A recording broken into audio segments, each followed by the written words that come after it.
the minus V strut now. Aerial pair we're taking to the bed will take very little force of impact that we actually had.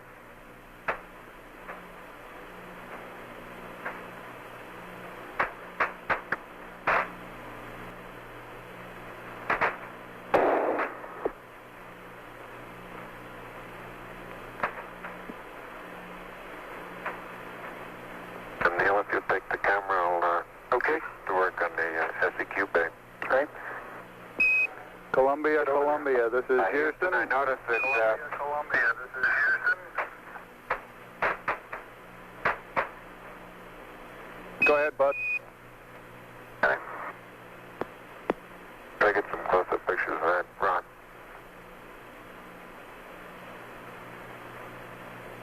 I was saying that Houston stop and take a photograph of something and then want to start moving again sideways. Quite a tendency to start doing it with just gradual sideways hops until you start getting momentum. Roger.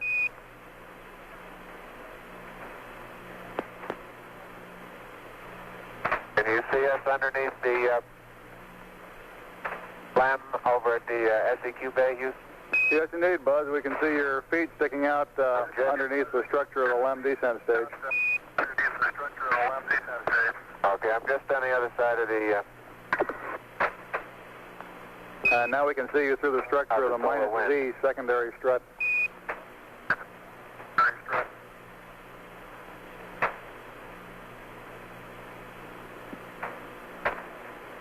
The SEQ bay contains the scientific experiments to be left on the surface of the moon.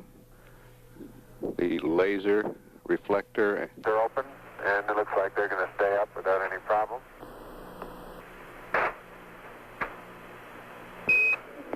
Columbia, Columbia, this is Houston. We're about to lose you on the Omnis. Request high gain antenna, react mode, pitch 20, yaw 135, over.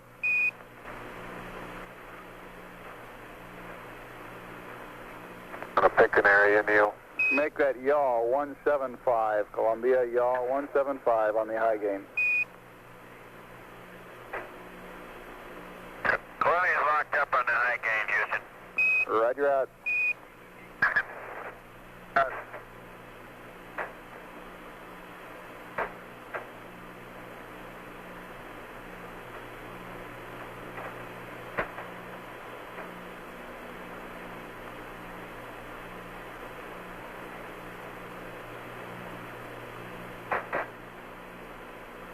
The surgeon says everything looks fine.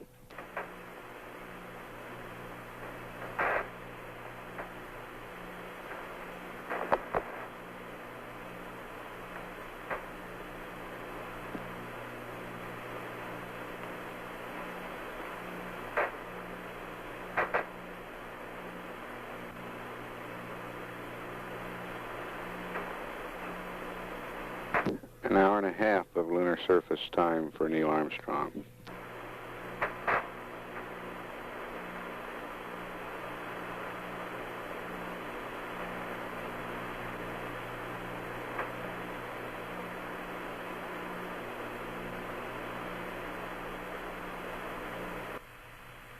Roger.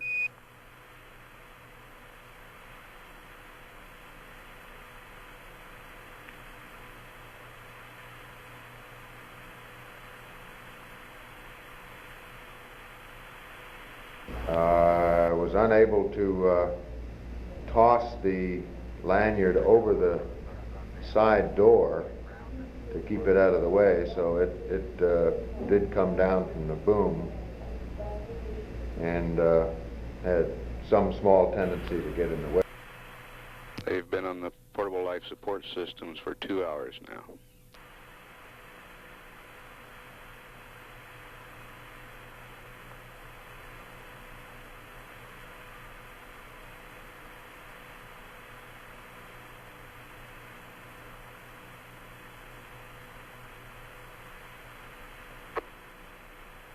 And the manual deployment of the LR cubed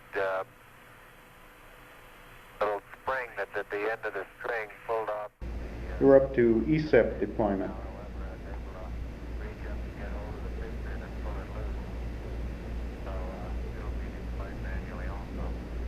Taking the cover off the lanyard was very easy. It pulled away, didn't seem to have any thermal effects or any blast effects on it. Underneath the ESEP, the radar looked like it came through without any heat damage that I could tell. The lanyard underneath the thermal cover was in great shape. Didn't see any evidence of thermal effects. When it pulled out, the doors went up even easier than the trainer. They didn't seem to, as the top door folded back, it didn't seem to fall into a detent, and I tugged on it a couple of times, and it looked like it was going to stay up there without any tendency to come back down again. In an effort to save some time, I elected to manually deploy both packages and pulled out the seismometer a few inches, disengaged the hook, and then disconnected it from the top and slid it out. The package itself was quite easy to manage. I had my left hand on the handle and moved the right one around to support the weight as it slid off the rails. It was disengaged quite easily from the boom at the pit pin. I had it down on the surface, and then to get ample maneuvering room to get the retroreflector down, I decided that I wanted to move the seismometer away,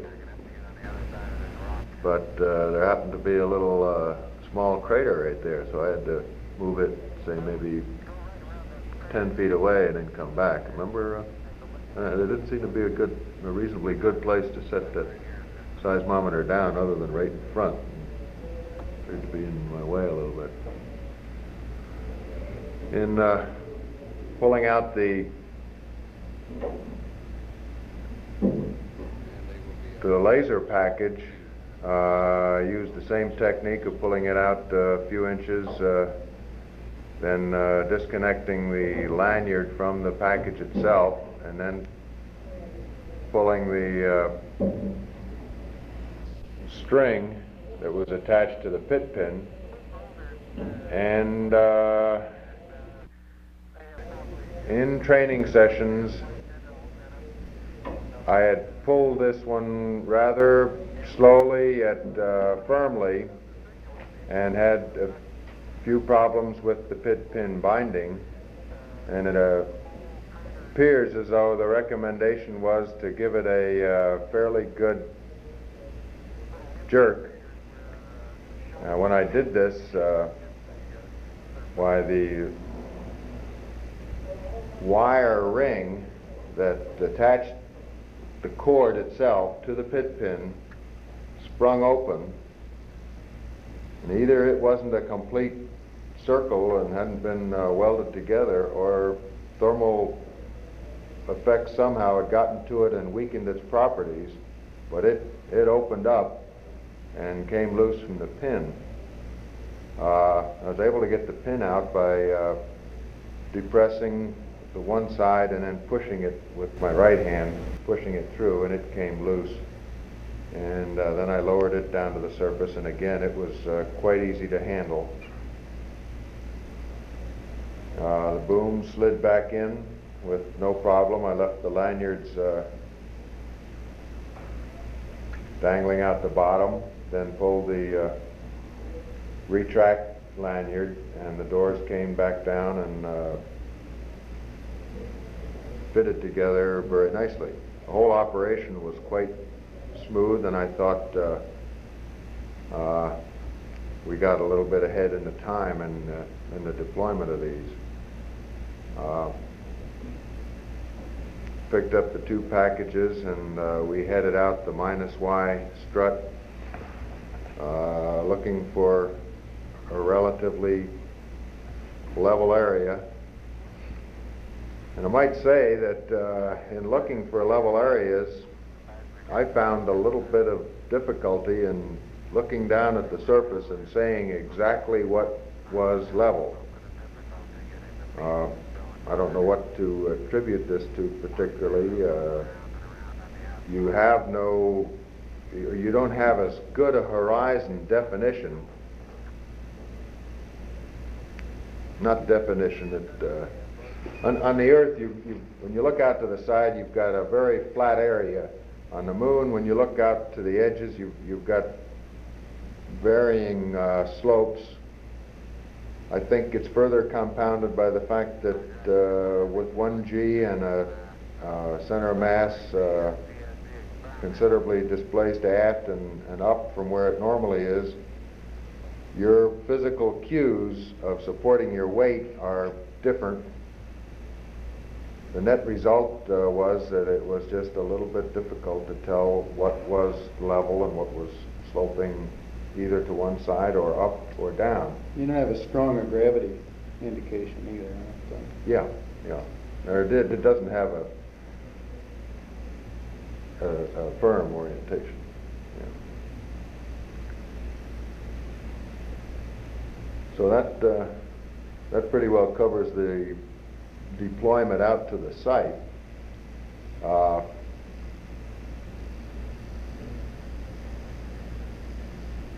In going through the numbers of pulling the little lanyards, everything came off neat as can be. The handle deployed upward, rotated around, and even though I wasn't able to see it fit into its slot, this is the maneuvering handle on the PSE, which I might point out was a good bit different in configuration. The flight one was a different configuration in the training package, and we recognized this. The difference being that you couldn't see when the handle was out and locked in its detent as well on the flight package as you could on the training one. But anyway, this worked out quite well.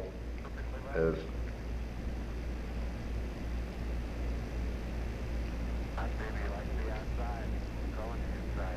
well, let's see. I guess I'll get into the actual deployment of the panels in just a minute, and talk first about the leveling problems. Orienting the package in azimuth was quite easy. The shadow of the gnomon stood out quite well. In our session in the lab with the flight packages, we had some concern as to just how well this shadow was going to stand out against the silvery surface. But all 3 of the pins that stood up on the gnomon were quite clear. I won't say they were a very crisp shadow. There was a little bit of fuzziness to them, but it was quite easy to determine where the center of it was and get it oriented at the 45-degree mark. The big problem arose in trying to get the BB to settle down into the center of its little cup.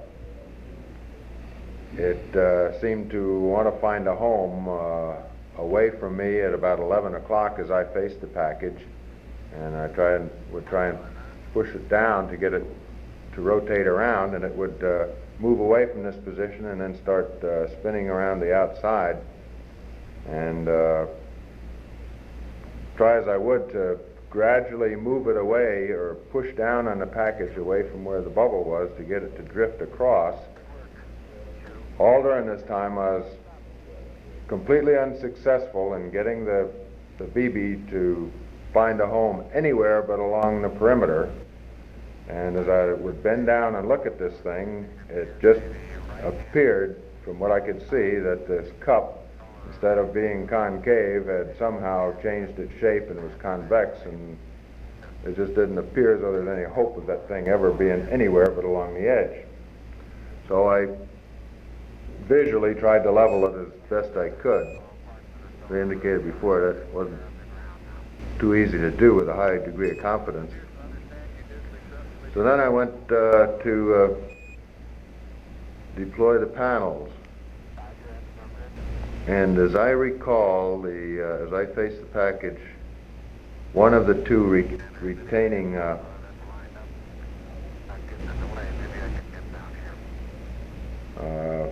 structures that should have fallen away when you pull when you upright the package, these both should fall down, exposing the panels to their deployment.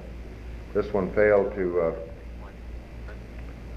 fall away, so I walked around the package, and it was quite easy to reach down with my finger and flick it loose. It didn't require much of a force at all. When I did deploy the panels,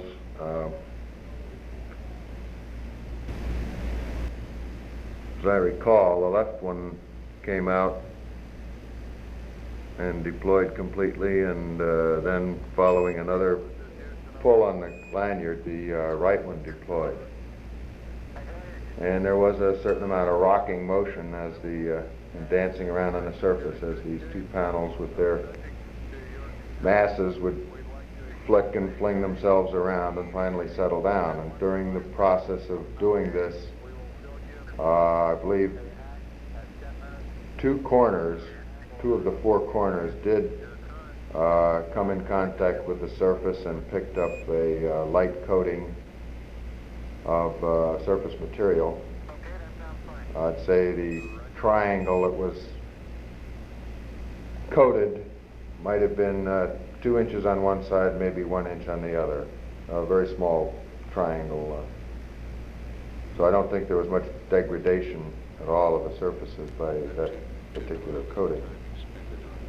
So then I made one final inspection, and when I left it, the BB was still sitting on the edge, and Neil came by with the camera to photograph it, and he looked at it, and lo and behold, the BB was sitting right in the center. No explanation for that at all. It would have been nice to have a big rock table or something to set those packages on, but there wasn't any, and the area where they were placed was a ridge between some shallow craters. I think we have reasonably good pictures of those ridges, and they had the same kind of soil consistency as the surrounding area, and the packages were in essentially soft material and allowed us to jiggle them down and get them reasonably well set into the sand there, but there's no knowing whether they'll stay there for a long period of time or might slowly settle. There's no way I to think know. that retain their present position pretty well. As a matter of fact, when I did decide that I wanted to change the slope of the package one way or another to move this, I found that I had difficulty in getting it to sink down a little bit more on one side. I couldn't seem to, by scraping it back and forth, get it to lower one edge as much as I would like to have. There was no difficulty in the laser reflector installation. It worked as we expected.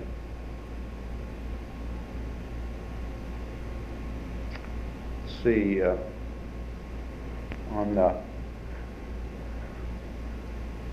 went the furthest. While Buzz was returning from the ESIP, I went back to a big crater behind us. There's a crater that I'd estimate 70 or 80 feet in diameter and 15 or 20 feet deep that I went back to take some pictures of, and that was between 200 and 300 feet from the limb. And I ran back there and ran back because I didn't want to spend a lot of time doing that, but there was no trouble to make that kind of a trek. a couple 100 feet or so. It just took a few minutes to kind of lope back there, catch those pictures, and then come back. I don't think there is such a thing as running. It's a lope. A lope is, and it's very hard to just walk. You break into this lope quite soon as you begin to speed up. What a lope means, as best I can describe it, is that both feet are off the ground at the same time. Yeah. As opposed to walking where you have one foot on the ground at all times. This one, you essentially leave the ground with both feet and come down with the other feet in a normal running fashion, but it's not like an earth run here, because you're really just taking advantage of the low ground. The difference there is that in a run you think in terms of moving your feet rapidly to move fast, and you can't move your feet any more rapidly than the next time you come in contact with a surface. In general, you have to wait for that to occur. And you're waiting to come down. That's right. So the foot motion is actually fairly slow, but they are both off the ground simultaneously. And you can cover ground pretty well that way. I think it was fairly comfortable. But at the end of this trip, going out there and back, I was already feeling like I wanted to stop and rest a little bit. So that was, let's say, of the order of 500 feet of this loping with a 1 minute stop out there in the middle to take pictures. And I was ready to stop a little bit and slow down.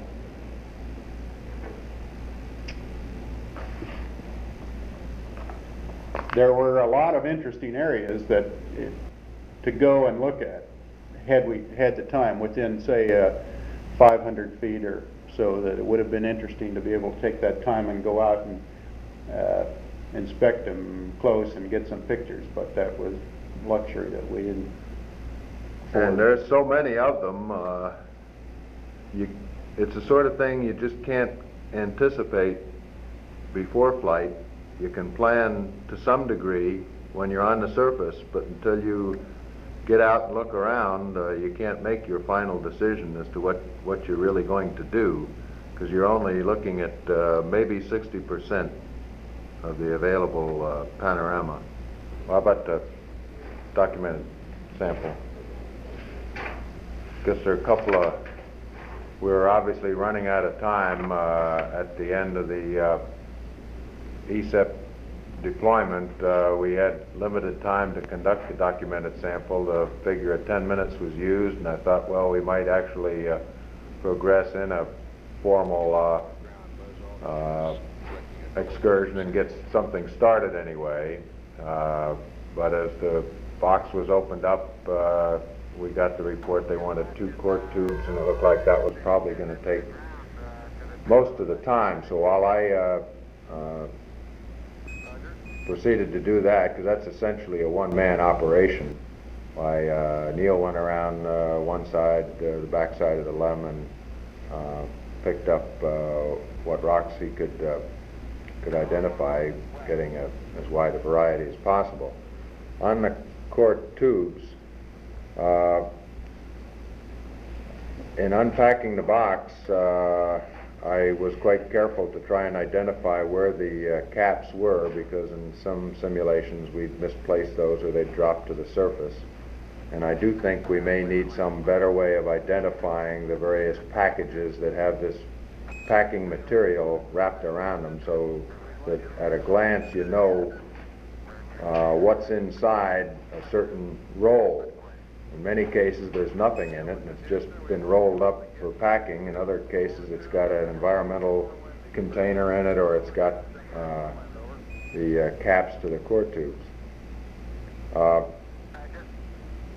In putting the extension handle on the core tube, the first one went on fairly cleanly and locked into position with a fairly high degree of confidence that it was not going to come out. I won't say there was complete certainty that they were not going to come apart, I then picked up the hammer and went out in the vicinity of where the solar wind was and drove the first core tube into the ground, and I pushed it in about 3 or 4 inches, and then started tapping it with the hammer, and found that that wasn't doing much at all in the way of making it penetrate further. So I started beating on it harder and harder, and I managed to get maybe 2 inches more, and I found that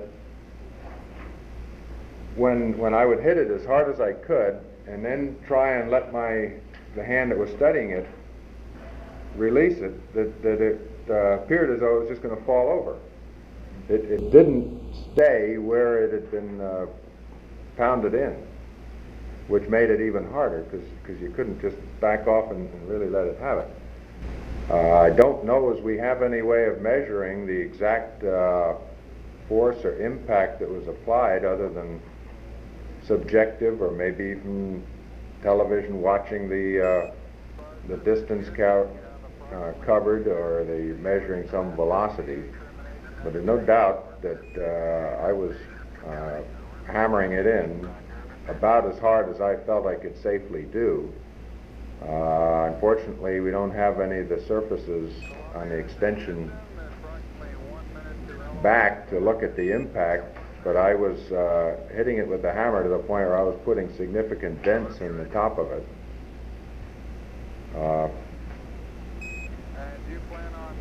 In retracting the core tube, I didn't find any resistance at all. It came up quite easily, and on rotating it up to the inverted position to keep anything from coming out, I didn't find any tendency at all for the material to come out of the core tube. When I unscrewed the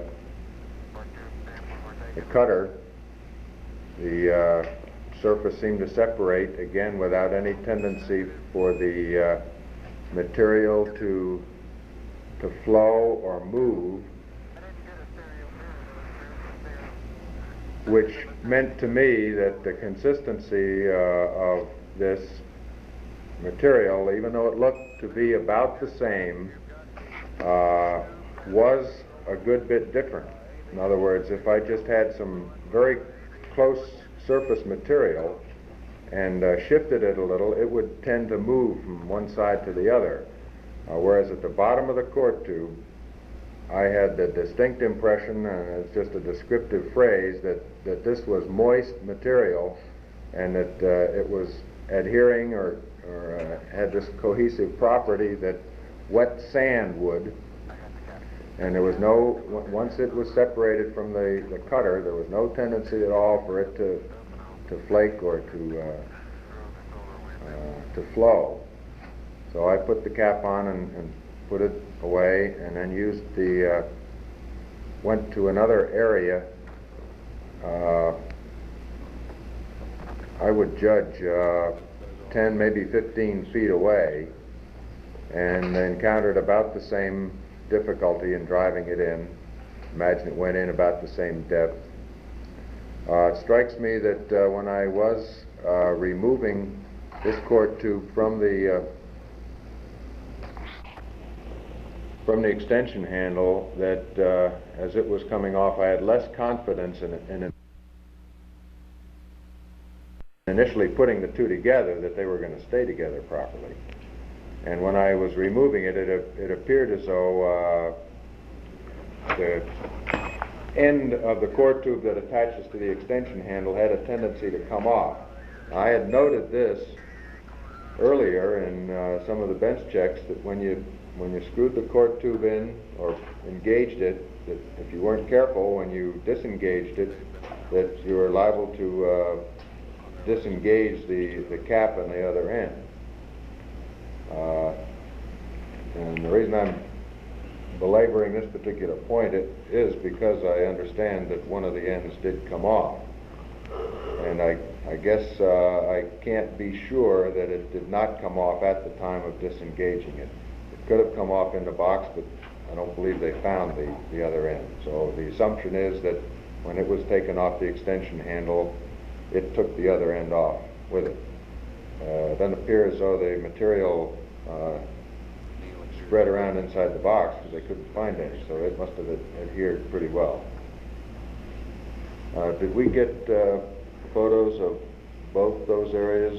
I'm not sure that you were around for the first one. I did not get stereo pairs. I got one photograph. Of each one? No, at the second one. The second. Well, the first one, to a high degree of confidence, was right in the area of the solar wind. And the second one, if we've got a picture of it, we can establish pretty well its location. The solar wind disengaged from its staff quite easily. When it rolled up, it had a tendency to sneak off to the side and to crinkle in the edges, and I spent 20, 30 seconds unrolling it, trying to get it to go up a little smoother, and then remembering that they really didn't care the exact neatness of it. All they wanted was the material back because they were going to cut it up in many pieces anyway. I bunched it together and it slid into its container fairly easily and got packed away. We were in supposedly a nondescript area, but there was far more to investigate than we could even come close to even scratching the surface. I'll be interested in getting a lot of these pictures back and looking. I think you'll find that even though it's not a terribly rough area, it's basically a smooth area. Still, in all, operating around in any kind of a vehicle, any kind of a rover is going to take some planning and so on, because it's fairly steep slopes and deep holes and ridges and so on. I'm sure that you can devise things that'll do that, but it isn't going to be any old kind of a vehicle that'll cover that kind of ground. It'll be very interesting to see just how soon you depart from the walking return concept. I don't think you can stretch that too far. I don't know how to hazard a guess as to what that distance is that you could say in some reasonable time you could return on foot. But it isn't miles, I wouldn't say. Oh, when you talk about miles, you're talking about out of sight of the limb, I'm afraid.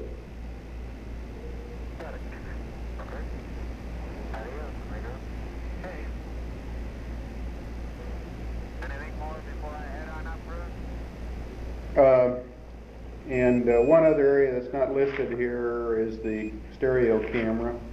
I'm going to make a couple comments about that. It worked fine, had no problems with it. However, it was hard to operate. I found that the angle that I had to put my hand on the handle to pull it, and the force that it took was excessive. The squeezing of the trigger. Yeah, and I found my hand getting tired pretty soon taking pictures with that thing. It was wearing out my grip. Would you say that the angle was too horizontal? Yeah. You'd like to have had it slope down more toward you. Yeah, it was requiring the wrist to be cocked down too down. much. Yeah. The initial opening up or deploying of it went quite smoothly. The extension of the handle and the opening up of the case. I thought that that was quite well engineered. And in separating the cover, taking it off, cutting the film, and removing the cassette, that also went quite smoothly. So I think the big area for re-engineering might be just a change in the slope of the way the handle comes out. We might have to add a hinge or something like that to it. How about the height of the handle? I would think that'd probably be not too bad. probably was reasonable. The other problem he had with the camera was it was falling over all the time. And again, I think this is a result of a little bit of difficulty in figuring out where the local vertical is. Yeah. You'd set it down and think it was level, and apparently it wasn't, because next time you looked it would be laying over on its side, or you would bump it inadvertently while you were looking somewhere else and knock it over. And I picked it up 3 different times off the surface, and it's a major effort, of course, to get down to the surface to pick the thing up. So how'd you do that, by going down on the knee? On one occasion I got it with the knee, one occasion I got it with the tongs, and one occasion I had something else in my hand like the scoop or something that I could lean on to go down and get it. But it seems to me that in general there were a lot of times that I wanted to get down closer to the surface for one reason or another. Get my hand down to the surface to pick up something. And this was one thing that restricted us more than we'd like. For one reason, we really didn't have complete clearance to go put our knees on the surface anytime we wanted. We thought the suit was qualified to do that in emergency, but it wasn't planned as a normal operation, so we didn't let ourselves settle to our knees a lot of times so we could get our hand on the surface. Now, I think that's one thing that should be done more on future flights. That is, we should clear that suit so that you can go down to your knees, and we should work more on being able to do things on the surface with your hands. So that's going to allow you to be a lot more productive with your time and be less concerned about your planning and little inadvertent things that happen. I think we can say we have the confidence now to know that you could get back up from the surface. You might have to put your hand right down into all this. The thing that discouraged me was the powdery nature of the surface and the way that it just adheres to everything. I didn't see any real need in getting down. I had no concern about doing it. But I agree. I think if it requires something on the suit to qualify it to do that, then we ought to go ahead and do that. If it doesn't, if it just requires looking at the suits that we brought back and then saying that they're qualified to go down on your knees, we ought to do that. If you have a grip on something like a scoop or a stick to hold on, why then there's no problem getting back up at all. You can go right down and just push on your hand and push yourself right back up. It's very easy as the time I did it with the scoop in my hand. And it's just that was one thing that we hadn't done a lot in our simulations, and it would be a help, I think. SRCs, they worked as planned. The only difficulty that I encountered was closing the boxes. Well, opening the second one, I felt required a little bit more force than I had anticipated. Just lifting up the lever lock. The closing the bulk sample box took a lot more strength than I expected. And I was just everything I could do to close the documented sample box, and it felt like I might have left the seal in there. I was afraid I might have left the seal in the box. I don't think I did, because at the time I thought I remembered clearly taking the seal off and throwing it away, but that's what it felt like. I had closed one, or tried to close one with the seal in place one time during training inadvertently, and this was very much the same kind of a situation. Took just an inordinate amount of force. There's another difficulty in the fact that the gravity is so low that the box tends to slip around very easily. It feels very light and it skitter away from you. So you have to, in addition to closing it, you have to hold it firmly down against the table. And the table's not very rigid. It's quite flexible. So just holding the box well enough into position to close the high force on the ceiling handles was some trouble. Well, they didn't leak at all. Did they have a good? Oh, that's good. Subjectively comparing the handling, the weight of those boxes when we got them out of the spacecraft on the carrier, and John handed them to me and I put them down. If I were asked to compare the difference in gravity fields, I would have come up with something closer to 1/10 in just judging the difference in weight and feel of things and the way that the masses behaved. 1 to 6, it gives you the impression that there's much greater difference than that in the behavior of objects. Now, in your own maneuvering around, it doesn't seem to be anything like a factor of 6 difference in your ease of being able to do things. It would appear as though the gravity difference were much less. I guess what I'm saying is that it looks like the human can adapt himself to this quite easily. And it also appears as though in handling objects, it's considerably easier in 1/6G even than we had anticipated in maneuvering them around. They do have a certain mass, and when they get going in a direction, they'll keep going that way, as was evidence, I think, when they were coming in the hatch on the LEC. Fairly easy to manage, but you have to take your time in handling it.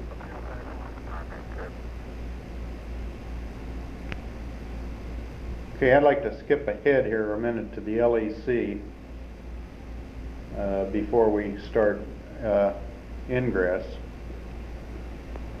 The LEC worked as expected. However, there are a couple comments that are worth noting. Primary one is that it was a great attractor of lunar dust, and was really impossible to operate the LEC without getting it on the ground some of the time. And of course, whenever it touched the surface, it picked up a lot of the surface powder, and as the LEC was operated, that powder was carried back up in the cabin. Up into the cabin and carried, and then had to go through the pulley, of course, which would shake it off, and the part that was coming down was raining powder on top of me and the Mesa and the SRCs, such that we all looked like chimney sweeps, just covered with this powder, which is a result of, primarily as a result of stuff being thrown out by the LEC. Also, this tended to bind in the pulley, apparently. I felt like there was enough of the silt collecting in the pulley that it was actually binding. Now, fortunately, Buzz was able to help a great deal, and he actually put the majority of the forces into pulling the boxes up from the top end, rather than me from the bottom end. I found that the angle that I had to lean over, very severe angle, did not enable me to put in as high a forces as I'd planned in pulling.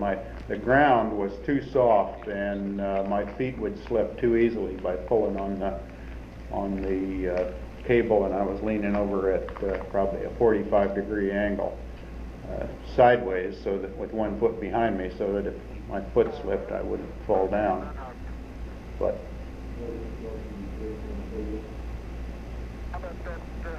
Well, the surface was worse.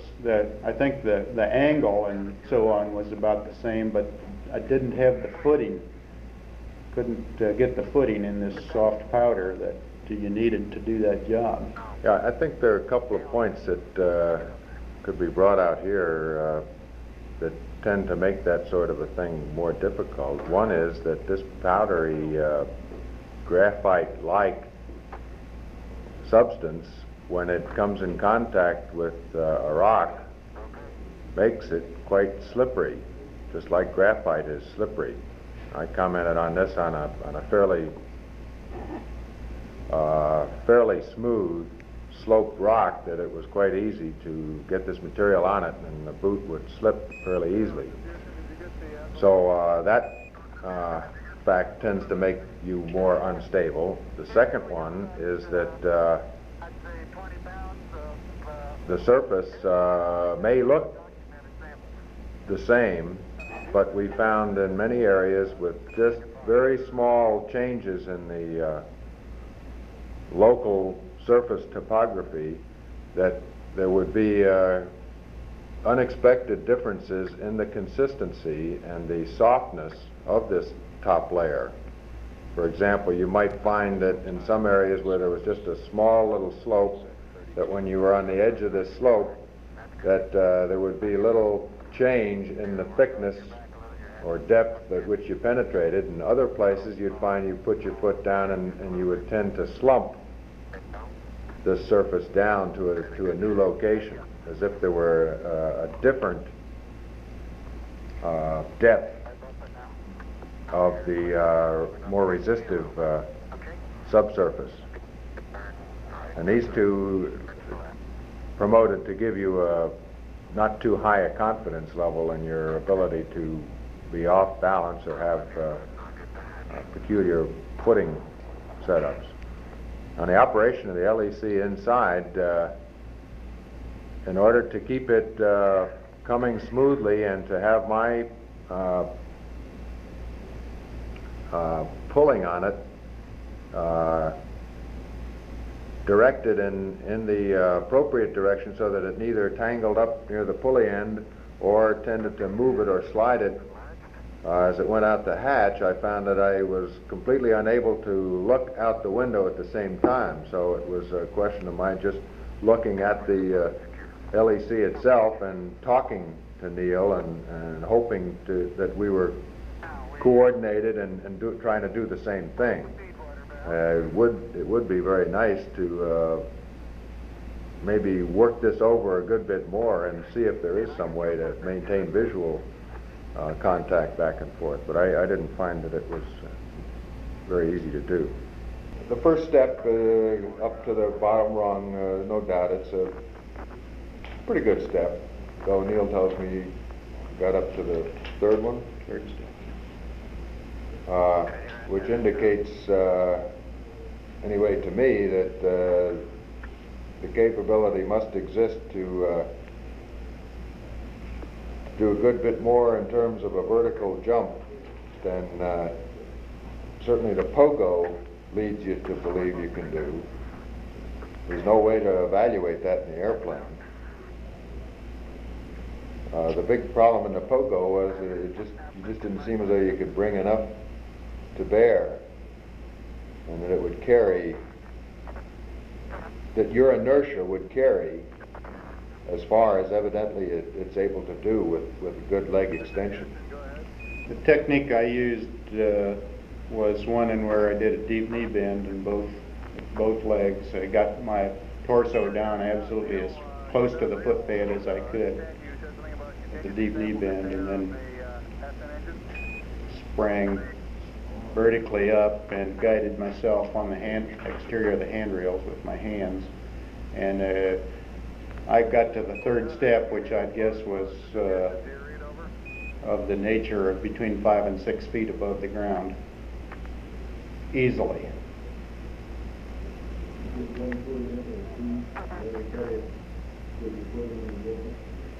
No, things happened very slow up at the top of the horizon. I could look down there and look where my feet were and just stuck one on the proper rung. I wouldn't say that the rungs of the ladder were in any way dangerously slippery, but they're, with the material on the bottom of your feet, they did tend to slide back and forth over there. A little slippery. And I think we've already mentioned the adequacy of the platform for other operations, alternate ways of bringing things up. The hatch moved inward very easily, and I moved the camera from its position on the right side of the floor as I faced the hatch up onto the Z-27 bulkhead. Had very little difficulty, again using the same technique as you're about halfway in, of making a concerted effort to arch your back to keep the bliss down and keep your belly down up against the floor, thereby affording you the least profile going in. There didn't seem to be any exertion at all associated with raising yourself up and transitioning to a point where you then bring your knees on inside the cockpit and then moving from there to a kneeling and then to an upright position. It all seemed to work quite smoothly. There is a large bulk behind you, and you have to be careful when once you get in before you start to turn around, that you make adequate allowance for all this material behind you. PSI now.